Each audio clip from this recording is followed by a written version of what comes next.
மீனராசி மீன லக்னம் காலபுருஷனுக்கு 12வது வீடு அப்படிங்கிறனாலே எங்களுக்கு வாழ்க்கையில் எல்லாமே விரயமாக இருக்குதுங்க. இன்றைக்கெல்லாம் மீனத்தை பற்றி பேசும்போது உனக்கு என்னப்பா கவலை அப்படின்னு வெளியே எல்லாரும் சொல்கிற மாதிரி இருக்குது. ஆனால் மன அளவிலும் உடல் அளவிலும் கடுமையாக பாதிப்படைஞ்சிருப்பாங்க. இந்த பக்கம் ராகு, இந்த பக்கம் கேது, 2 பாம்பு கழுத்தை நெரிக்கிற மாதிரி ஒரு சூழ்நிலைகள். கிட்டத்தட்ட 7.5 சனியே நடந்த மாதிரி தான் இருக்குது மீனராசி மற்றும் மீன லக்னம். எந்த பக்கம் போனாலும் அடி, எந்த பக்கம் போனாலும் எந்த பக்கம் போனாலும் அவமானம், எதுக்குமே வழியே இல்லைங்க.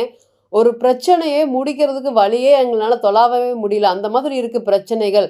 எந்த ஒரு சூழ்நிலைகளும் நாங்கள் கடந்து வந்துட்டோம். ஆனால் இந்த பிரச்சனைகளை என்னால் கடக்கவே முடியல அப்படின்னு அனுதினமும் வேண்டிகிட்டு இருக்கக்கூடிய மீனராசி மற்றும் மீனலகம். காலபுருஷனுக்கு 12வது வீடு குரு பகவானுடைய பலம் பெறக்கூடிய வீடு, ஆட்சி பலம் பெறக்கூடிய வீடு. இந்த ராசியை பிறந்தனாலேயே நாங்கள் இவ்வளோ கஷ்டப்படுறோமா அப்படின்னு கேட்குற அளவுக்கு ஒரு சூழ்நிலைகளை இன்றைக்கி ராகு பகவான் ஏற்படுத்தி கொடுத்துருக்காரு. கிட்டத்தட்ட வீட்டுக்குள்ளார பாம்பு இருந்தால் எப்படி இருக்குங்க, அந்த மாதிரி ஒரு விஷயங்களும் பாம்பு உங்களோட ட்ராவல் பண்ணுற மாதிரி. சிறுசாக பேசியிருப்பீங்க, அது பெரிய பிரச்சனையாக இருக்கும்.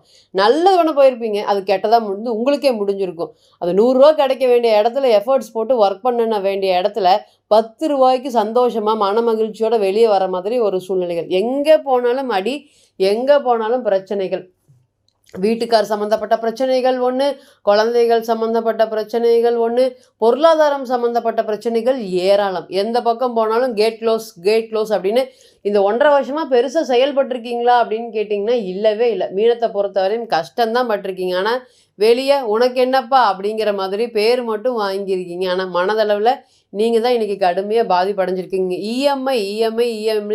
இஎம்ஐ கட்டியே பார்த்திங்கன்னா வாழ்க்கையில் கடன், இந்த கடன் எப்படி ஆச்சு என்ன ஆச்சுன்னு தெரியலைங்க. ஆனால் திடீர்னு எனக்கு கடன் ஏற்பட்டுருச்சு. இந்த கடனுக்காக இன்றைக்கி வீடு காலி பண்ண வேண்டிய சூழ்நிலை, என்னோடய சொந்த வீட்டை காலி பண்ண வேண்டிய சூழ்நிலைகளை கூட ஏற்படுத்தி கொடுத்துருச்சு. இந்த மாதிரி ஒரு பிளான் போட்டு வச்சுருந்தேன். இது வந்தால் இதை அடைச்சிக்கலாம், இது வந்தால் இதை பண்ணிக்கலாம் அப்படிங்கிற மாதிரி பிளான் போட்டிருந்தேன். அந்த பிளான் எதுவுமே இந்த 1.5 வருஷம் நடக்கவே இல்லைங்க. இதுக்கு முன்னாடி எல்லாமே சூப்பராக நான் பிளான் போட்ட மாதிரி நடந்தது. ஆனால் என்னைக்கு நான் ஒரு விஷயத்துக்காக, ஒரு வீட்டுக்காக, ஒரு பணத்துக்காக பிளான் போட்டோன்னா அந்த பிளான் அப்படியே தலைகீழாக மாறிடுச்சு அப்படின்னு சொல்கிற அளவுக்கு நிறையா பார்த்திங்கன்னா கெட்ட பலன்களை தான் அள்ளி கொடுத்துருக்காரு. என்ன மன ரீதியான தைரியத்தையும் தெம்பை கொடுத்துருக்காரு. அடித்து இனிமேல் இப்படி புத்தி வரணும், இனிமேல் இப்படி தெளிவாக இருக்கணும் அப்படிங்கிற பெரிய பாடத்தை மீனராசிக்கு ராகு ஏற்படுத்தி கொடுத்துருக்காரு. அடுத்தது எங்கேயோ சறுக்கல் விழுகுதே, எங்கே விழுகுதுன்னு எனக்கு தெரியல. ஆரம்பத்திலே நான் உஷாராக இருந்ததுன்னா இன்றைக்கி என்னுடைய குடும்பம் இந்த அளவுக்கு வேதனைகள் பட்டிருக்காது, கஷ்டங்கள் பட்டிருக்காது. நாங்கள் யாருக்குமே எந்த கெடுதலும் பண்ணலைங்க, ஏங்க எங்களுக்கு மட்டும் இப்படி நடக்குது அப்படின்னு சொல்கிற அளவுக்கு பலன்களை கொடுத்துருக்காரு. நிறைய கஷ்டங்கள் படுத்திருக்காரு. திருமண வாழ்க்கை எல்லாமே சொல்லவே முடியல. 2 வாரத்தில் என் மனைவி என்ன புரிஞ்சுக்கிட்டான்னு தெரியலிங்க, 2 மாதத்தில் என்ன புரிஞ்சுக்கிட்டான்னு தெரியலிங்க. இன்றைக்கி போய் எனக்கு என்ன அப்படிங்கிற மாதிரி உட்கார்ந்துட்டு இருக்காங்க. இன்றைக்கி நான் போக முடியல, பேச முடியல, வருத்தமாக இருக்குது. காலம் கடந்து நான் 29 வயசில் மெதுவாக கல்யாணம் பண்ணலாம், அப்பா அம்மா சொல்கிறாங்கன்னு கல்யாணம் பண்ணிட்டேன். இன்றைக்கெல்லாம் என்னோடய திருமண வாழ்க்கை அப்படிங்கிறது கேள்விக்குறியாக இருக்குது. அடுத்தது ஜென்ம சனி வேறு வருதுன்னு சொல்கிறாங்க. அதை நினச்சி இன்னுமே பயமாக இருக்குங்க. நாங்கள் எதுக்குங்க இப்படி இவ்வளோ கஷ்டப்பட வேண்டியது? கிட்டத்தட்ட மறுபிறவி. இந்த ராகுவோடைய கோச்சாரம் இன்றைக்கி நம்ம பேசிகிட்டு இருக்கும்போது 2 டிகிரிங்க. சந்திரன் பார்த்திங்கன்னா 2 டிகிரியில் இருக்கக்கூடிய நபர்கள் அனைவருக்குமே ஓரளவுக்கு மற்ற 98% முடிஞ்சிருச்சு. இன்றைக்கி 2 டிகிரி இருக்கவங்க மட்டும்தான், ராசி லக்னமாக இருக்கவங்க மட்டும்தான் இன்னுமே அதிகமாக பயந்துட்டு இருக்கக்கூடிய நபர்களாக இருக்காங்க. நிறைய விஷயங்கள் பாதிப்படைஞ்சிருக்கு. போட்ட திட்டங்கள் செயல்படுத்த முடியல, திருமண வாழ்க்கையில் காப்பாற்ற முடியல. எவ்வளோ புத்தி இருந்தும் அந்த புத்தி எங்களுக்கு பயன்படவே இல்லை. கஷ்டப்படுறவங்க எல்லாத்தையுமே நான் தடுமாறி மேலே தூக்கி விட்டேன். ஆனால் இன்றைக்கி எனக்கு ஒரு கஷ்டம்னு வரும்போது யாருமே துணை நிற்கலை அப்படிங்கிற மாதிரி நிறைய மனவலி, நிறைய மனவேதனைகளோடு இன்றைக்கி நாட்களை கடந்துட்டு இருக்கக்கூடிய மீனராசி மற்றும் மீன லக்னத்திற்கு சனி ராகு கிரக சேர்க்கைகள். ராசியிலே சனீஸ்வர பகவான் வராரு, அது ஜென்ம சனி, கூடவே ராகு இருக்கார். இந்த கிரக சேர்க்கைகள் இணைவு பலன்கள் எப்படி இருக்க போகுது? சனி ராகு கிரக சேர்க்கைகள் எங்களுக்கு ரொம்ப பயமாக இருக்குங்க. கேட்டாலே பயமாக இருக்குது. ஜென்ம சனினாவே பயமாக இருக்குது. ராகுவே கடந்துட்டோம், ஜென்ம சனியை கடக்கலன்னா ராகு அளவுக்கு ஜென்ம சனி தொந்தரவுகள் கொடுக்குமா அப்படின்னு கேட்டிங்கன்னா நிச்சயமாக கொடுக்காது. ஏன்னா உங்களோட ராசிக்கு 11ஆம் அதிபதி மற்றும் 12ஆம் அதிபதியாக சேர்ந்து இருக்கிறதுனால எவ்வளோ பிரச்சனைகள் கொடுத்தாலும் கடைசியில் அதுலேருந்தெல்லாம் வெளியே வரக்குண்டான மகிழ்ச்சியும் சந்தோஷத்தையும் சனீஸ்வர பகவான் நிச்சயமாக ஏற்படுத்தி கொடுத்துருப்பாரு. ஏன்னு கேட்டிங்கன்னா ராசிக்கு 11ஆம் அதிபதியாக வர்றதுனால எவ்வளோ பிரச்சனைகள் இருந்தாலும் அதை எல்லாமே கடந்து நிச்சயமாக ஜெயிக்கக்கூடிய ஒரு சூழ்நிலைகளை கண்டிப்பாக நடக்கக்கூடிய பலன்களாக காத்துட்ருக்கா அப்படின்னு கேட்டிங்கன்னா எஸ் அக்கா நீங்கள் சொல்கிறது எல்லாமே ரொம்ப சந்தோஷமாக இருக்குது, நீங்கள் சொல்கிறதுல 2 பலன்கள் பழிச்சா கூட நான் உங்களுக்கு ரொம்ப சந்தோஷப்படுவேன். ஏன்னா இன்றைக்கி நாங்கள் அந்த அளவுக்கு கஷ்டப்பட்டுட்டு இருக்கோம், எல்லா கேட்டும் எங்களுக்கு க்ளோஸ் ஆன மாதிரி ஒரு சூழ்நிலைகளை தான்க்கா கொடுத்துட்ருக்கு அப்படின்னு நீங்கள் சொல்கிறது எனக்கு கேட்குது, நிச்சயமாக கேட்குது.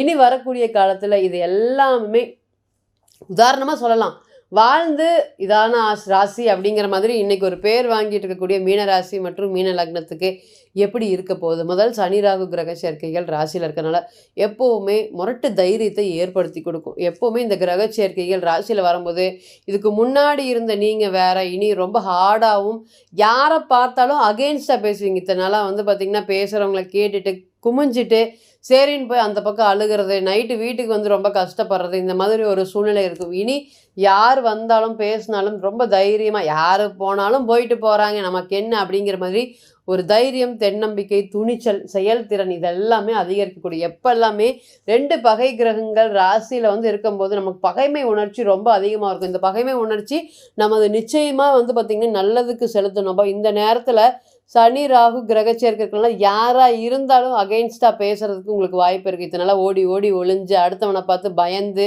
தேஞ்சு போனதாக இருக்கக்கூடிய நீங்கள் இனி வரக்கூடிய காலங்களில் தைரியமாகவும் தன்னம்பிக்கையாகவும் துணிச்சலாம், எவனோ என்னமோ நினச்சிட்டு போகிறான், நான் இதை பண்ணிட்டு போகிறேன் அப்படிங்கிற மாதிரி ரொம்ப தைரியமாக இருப்பீங்க. 2வது சனி ராகு கிரக சேர்க்கைகள் ராசியில் இருக்கிறதுனால எனக்கு யாராவது ஒருத்தர் சப்போர்ட் பண்ணுறாங்க, தொழில் ஆரம்பிக்கலாம், அந்த தொழிலில் நான் வந்து வெற்றி பெறணும், எனக்கு வாழ்க்கையில் யாருமே தேவையில்லை, அந்த தொழில் இருந்தால் போதும், நான் கண்டிப்பாக மீண்டு வெளியே வந்து ஜெயிச்சிருவேன் அப்படின்னு சொல்லக்கூடிய நபர்கள் அனைவருக்குமே இந்த ஒரு கோச்சார காலங்கள் தொழில் சம்மந்தப்பட்ட விஷயங்கள் ஜெயிக்கிறதுக்கு நான் உள்ளூரில் பண்ணலான்னு இல்லை, வெளியில் பண்ணலான் இருக்கேன், வெளிநாட்டில் தொழில் பண்ணலான் இருக்கேன், நான் வெளிநாட்டில் தொழில் பண்ணுறதுனால வெளியில் தொழில் பண்ணுறதுனால நான் ஜெயிக்க முடியுமா, சக்ஸஸை கொடுக்குமா, 7.5 சனிங்கிறதுனால எனக்கு பயமாக இருக்குது.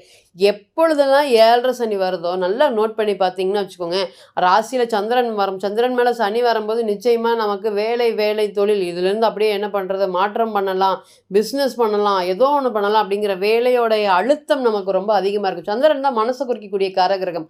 அப்போ மனசு குறிக்கக்கூடிய காரகிரகத்து மேலே சனி வரும்போது நம்ம மனசு ஃபுல்லாக எங்கே இருக்குங்க, வேலை தொழில் சார்ந்து இருக்கும். அப்போ புதுசாக என்ன பண்ணலாம், இத்தனை நாளாக இதுலேயே இருக்கும், அடுத்தது என்ன அப்படிங்கிற எண்ணத்தை அதிகமாக கொடுப்பார். அதனால் 7.5 சனியை பார்த்து நீங்கள் பயப்பட தேவையில்லை.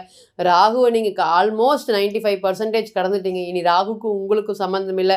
இனி வரக்கூடிய காலத்துலேயே வந்து பார்த்திங்கன்னா ராசிக்கு ராகு வந்து கேதுவும் ராகுவும் வந்து 6-12 தான் இருக்க போகிறாரு. ஒரு உபஜய ஸ்தானம் அப்படின்னு சொல்லக்கூடிய 3, 6, 10, 11, 12 ராகு கேது தொடர்பு பெறும்போது இந்த தொழில் வெற்றிக்கு ராகு கேதுவும் நிச்சயமாக உங்களுக்கு சப்போர்ட் பண்ணுவாங்க. அதனால் உங்களுடைய வாழ்வாதாரம் உயரப்போகுது. 7.5 சனி நினச்சி நீங்கள் பயப்பட தேவையில்லை. மீன ராசி மற்றும் மீன லக்னத்திற்கு ராசியாதிபதி பாருங்கள் அடுத்தது 4ஆம் இடத்துக்கு போய் தொழில் ஸ்தானத்தை பார்க்க போகிறார். அப்போ தொழில் சார்ந்த சிந்தனைகளை ரொம்பவே அதிகரிக்க பண்ணுவார்.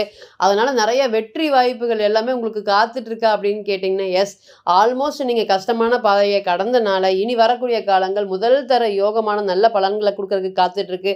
வீட்டில் மதிப்பு, மரியாதை, கௌரவம், தன்னம்பிக்கை, துணிச்சல், அதே போல் திருமண வாழ்க்கை அப்படிங்கிறது கேள்விக்குறியாக இருந்தது எல்லாமே இனி வரக்கூடிய காலத்தில் சரியாகும். நான் உங்களை புரிஞ்சுக்கலிங்க, நீங்கள் என்னை புரிஞ்சுக்கல, இனிமேல் நான் சொல்கிறத நீ கேட்குறது எல்லாமே நீ சொல்கிறத நான் கேட்குறேன் அப்படிங்கிற மாதிரி தயாராக வெளியே போகிறதுக்கு, நீங்கள் திருமண வாழ்க்கையை காப்பாற்றுறதுக்கு இது ஒரு நல்ல காலமாக இருக்குமா அப்படின்னு கேட்டிங்கன்னா எஸ். இத்தனால ஏனோ தானே அந்த திருமண வாழ்க்கையை வாழ்ந்துட்டேன், ஒன்றுமே புரிஞ்சுக்கல, 1 மாதம் 2 மாதத்துலேயே சின்ன ஃபைட் வந்து எனக்கு என்னென்னு விட்டுட்டு போயிடறாங்க, ஆனால் என்னால் அந்த மாதிரி விட்டுட்டு போகவே முடியல அப்படின்னு சொல்லக்கூடிய நபர்கள் அனைவருக்குமே இந்த டிரான்சிட் காலத்தில் வந்து பார்த்திங்கன்னா பிரிந்த கணவன் மனைவி சேருவதற்கும் அந்யூன்யமாக வாழ்வதற்குமே இது ஒரு நல்ல ஒரு யோகமாக நேரமாக கண்டிப்பாக இருக்கும். அப்படிங்கிறதுல எந்த ஒரு மாற்றமும் இல்லைங்க. ஆக மொத்தம் இந்த சனி ராகு கிரக சேர்க்கைகள் உங்களுடைய வாழ்க்கையில் அடுத்த ஸ்டேஜில் கூட்டிகிட்டு போகிறதுக்கு நிச்சயமாக காத்துட்ருக்கோ தவிர்த்து ஒருபோதும் உங்களை வீழ்த்தி கீழே தள்ளவே தள்ளாது. இப்போ நீங்கள் கேட்டுச்சுட்டு இருந்த அனைத்துமே கோச்சார பலன்கள் தான். இன்றைக்கி ஒரு கிரகம் ஒரு நட்சத்திரத்தில் பயணிக்கும், நாளைக்கு அதே கிரகம் வேறு நட்சத்திரத்தில் பயணிக்கும். இப்போ பிறந்த கால ஜாதகம் அப்படிங்கிறது வந்து பார்த்திங்கன்னா 100%, கோச்சாரம் அப்படிங்கிறது 40லேருந்து 60% மட்டுமே பொருந்தும். தனிப்பட்ட ஜாதகத்தை நம்ம எடுத்து தசாபுத்தி நடப்பு அந்தரம் கணிக்கும் போது கிரகம் பெற்ற பலம் பலவீனம் அடிப்படையில் பலன்கள் கூடவோ குறையவோ செய்யும். அப்படிங்கிறதுல எந்த ஒரு மாற்றமும் இல்லை. தனிப்பட்ட ஜாதகத்தை நீங்கள் ஆலோசனை பண்ண விருப்பப்பட்டால் கீழே இருக்கக்கூடிய இந்த நம்பருக்கு கான்டாக்ட் பண்ணுங்கள். நான் வணங்கக்கூடிய நரசிம்மர் உங்கள் எல்லோருக்குமே நல்ல வளமான வாழ்க்கையை ஏற்படுத்தர நான் நிச்சயமாக பிரார்த்தனை பண்ணிக்கிறேன். மீண்டும் ஒரு பதிவில் உங்களெல்லாம் சந்திக்கும் வரை உங்களிடமிருந்து விடைபெறுவது உங்கள் அஸ்ட்ரோ புவனேஸ்வரி. நன்றி, வணக்கம்.